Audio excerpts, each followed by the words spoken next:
नमस्कार, prime time में आपका स्वागत है। मैं हूं साक्षी सभरवाल। सबसे पहले आप सबको ईद की बहुत सारी मुबारकबाद। ये ईद आपके लिए ढेर सारी खुशियां, सुख और समृद्धि लेकर आए, यही जेके अपडेट की कामना है। अब बात जम्मू कश्मीर की कुछ बड़ी खबरों की। जम्मू कश्मीर में शांतिपूर्ण तरीके से ईद की नमाज आज आयोजित हुई। यूटी के हर हिस्से में आज ईद मनाई गई। ईदगाह जम्मू में सैकड़ों श्रद्धालुओं ने ईद की नमाज अता की। सभी ने अमन चैन के लिए दुआ मांगी। नमाजियों ने एक दूसरे को गले लगाकर ईद की मुबारकबाद दी और ये कामना की कि सबके लिए ईद खुशियों भरी हो।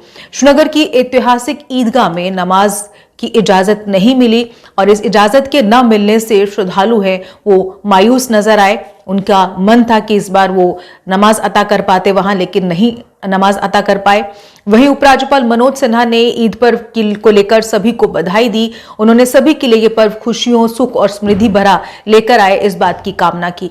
वहीं पर पीडीपी अध्यक्षा महबूबा मुफ्ती ने भी आवाम को ईद की मुबारकबाद दी।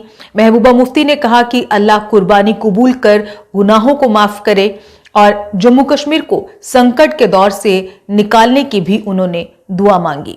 फिलहाल आगे जो मैं आपको अब दूसरी बड़ी खबर की अगर बात करूं तो दूसरी बड़ी खबर आज से 62 दिनों के लिए जम्मू कश्मीर देश भर की सुर्खियों में बना रहेगा, क्योंकि जम्मू कश्मीर अमरनाथ यात्रियों के लिए पूरी तरह से तैयार हो चुका है।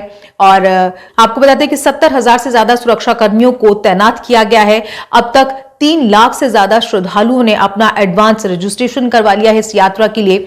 और financial commissioner home R K. Goyal, CEO shrine board Mandeep Bhandari और डीजीपी दिलबाग सिंह ने नुनवान चंदनवाड़ी का दौरा कर तमाम तैयारियों का जायजा ले लिया है और इस बात को पुख्ता किया है कि किसी भी तरह की कोई दिक्कत ना हो।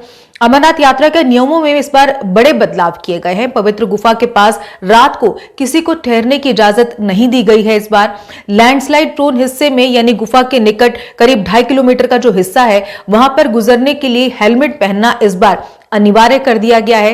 तीर्थयात्रियों का पहला जत्था यात्री निवास बेस कैंप भी पहुंच चुका है।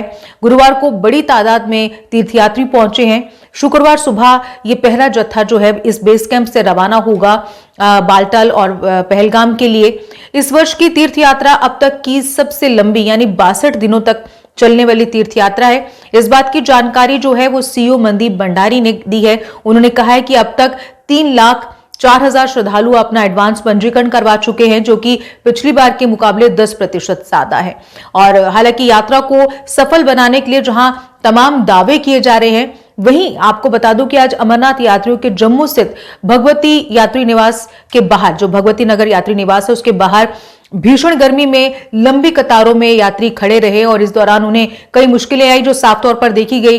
ना तो धूप से बचने के लिए सर पर उनके कोई छत की अरेंजमेंट थी, ना ही पीने के पानी की कोई सुविधा थी।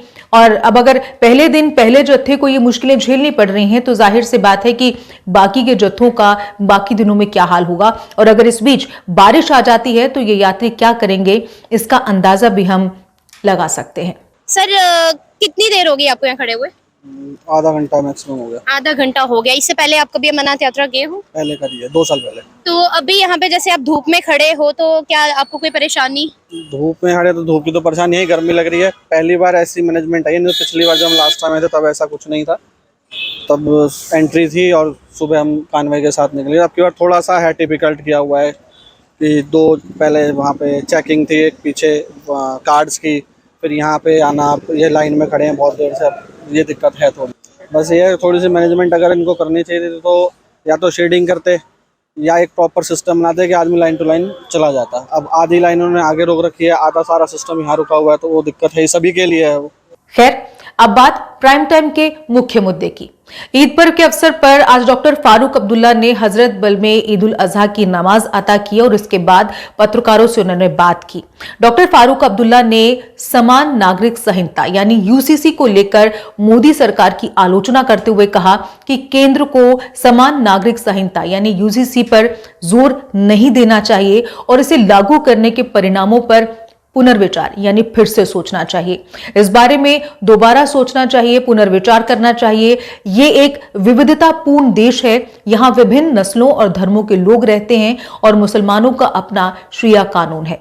डॉक्टर फारूक अब्दुल्ला ने कहा कि सरकार को यूसीसी लागू करने के परिणामों के बारे में सोचना और पुनर्विचार करना चाहिए। और इसे आगे बढ़ाने के बजाय इसके परिणामों के बारे में सोचना चाहिए, कहीं ऐसा ना हो कि तूफान आ जाए। ये डॉक्टर फारूक अब्दुल्ला का बड़ा बयान था। आपको बता दें कि डॉक्टर फारूक अब्दुल्ला की ये प्रतिक्रिया प्रधानमंत्री मोदी द्वारा यूसीसी के लिए कड़ी वकालत करने पर आई है। दरअसल 2 दिन पहले पीएम मोदी ने 27 जून को यूनिफॉर्म सिविल कोड की वकालत करते हुए विपक्षी दलों पर तीखा हमला बोला था।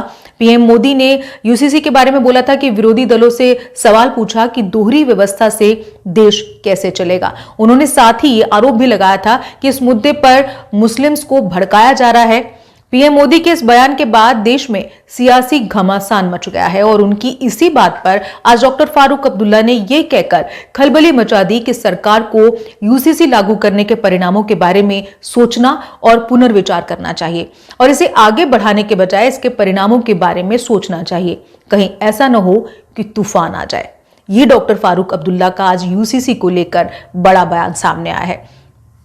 आपको बता दें कि विश्व के अधिकतर आधुनिक देशों में यूसीसी कानून लागू हैं। समान नागरिक संहिता से संचालित पंथ निरपेक्ष सेक्युलर गवर्नमेंट देश यानी जो हैं उनकी संख्या बहुत ज्यादा है। जैसे आपको बता दो कि America, Ireland, Pakistan, Bangladesh, Malaysia, तुर्की, इंडोनेशिया, सूडान, इजिप्ट जैसे कई देश हैं जिन्होंने यूसीसी को लागू किया हुआ है। लेकिन भारत की अगर बात करूं तो भारत में समान नागरिक संहिता लागू नहीं है, बल्कि भारत में अधिकतर निजी कानून धर्म के आधार पर तय किए गए हैं।